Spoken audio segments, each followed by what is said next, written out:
There are jobs that only make sense after dark. Jobs that want fog. Jobs that need cold. Jobs that do their best work when London is asleep and the ground is hard. Body snatching was one of them. Winter was the season, always winter.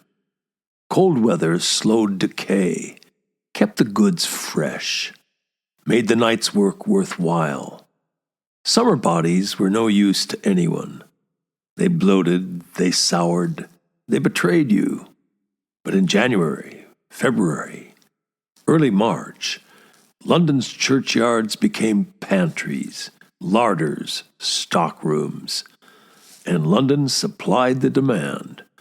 By the 18th century, the city was crawling with anatomy schools, surgeons, students, teachers who needed bodies to cut, pull apart, learn from.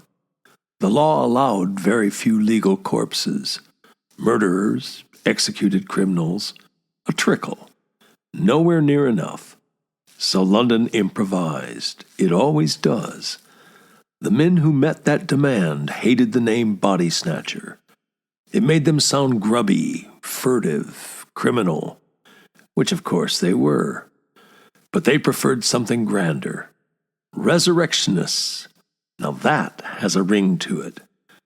Charles Dickens, who knew London's underbelly like a rat knows a drain pipe, gives us one of the great examples.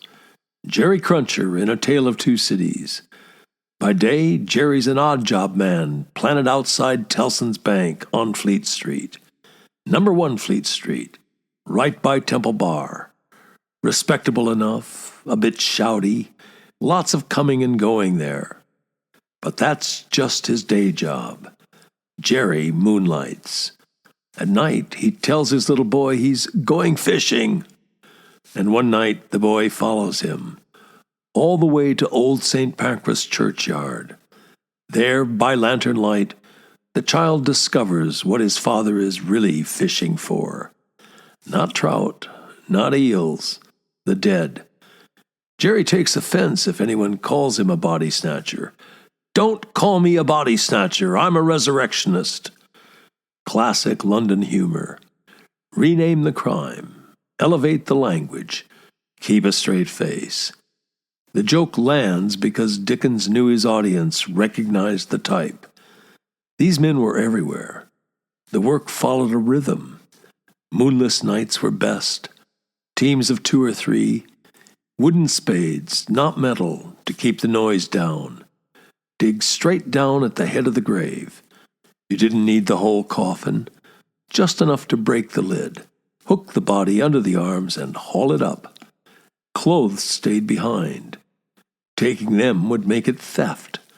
Bodies, absurdly, belonged to no one. London law could be very precise about the wrong things. A good team could clear a grave in 15 minutes. The best could lift several bodies in a single night, sack them, carry them off, deliver them to basements and back rooms before dawn.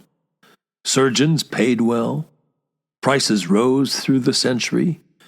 Children fetched less, adults more. The rarest and most valuable were pregnant women. Medical science wanted what it had never properly seen, and London found a way to provide it.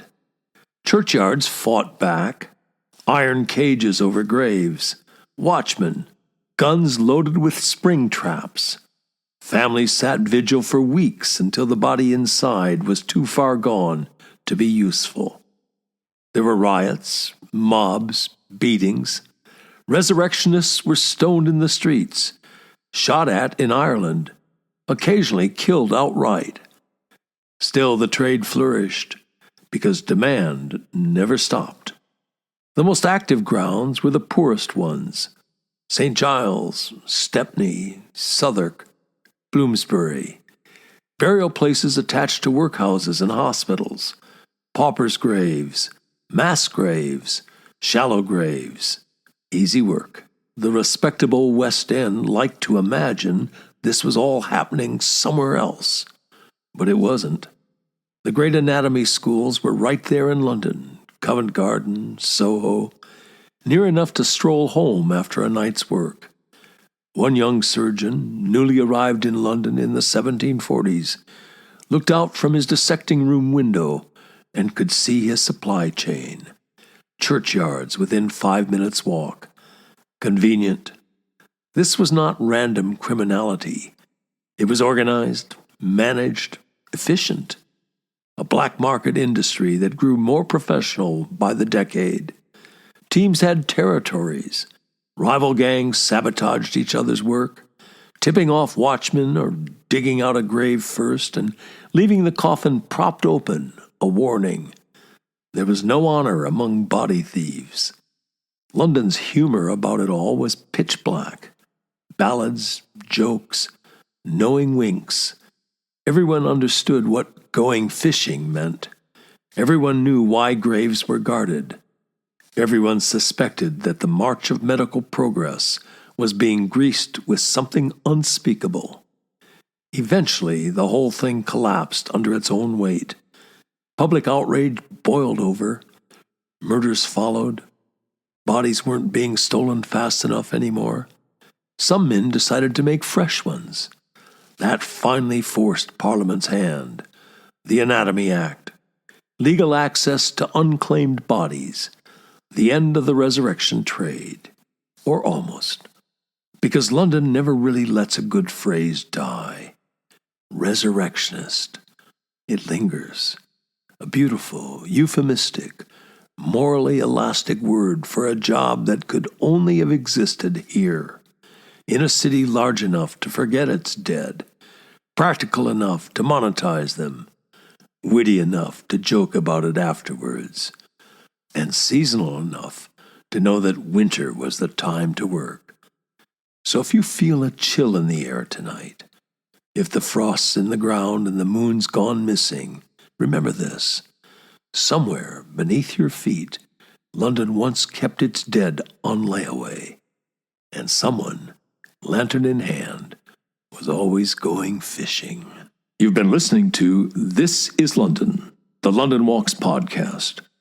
Emanating from www.walks.com, home of London Walks, London's signature walking tour company.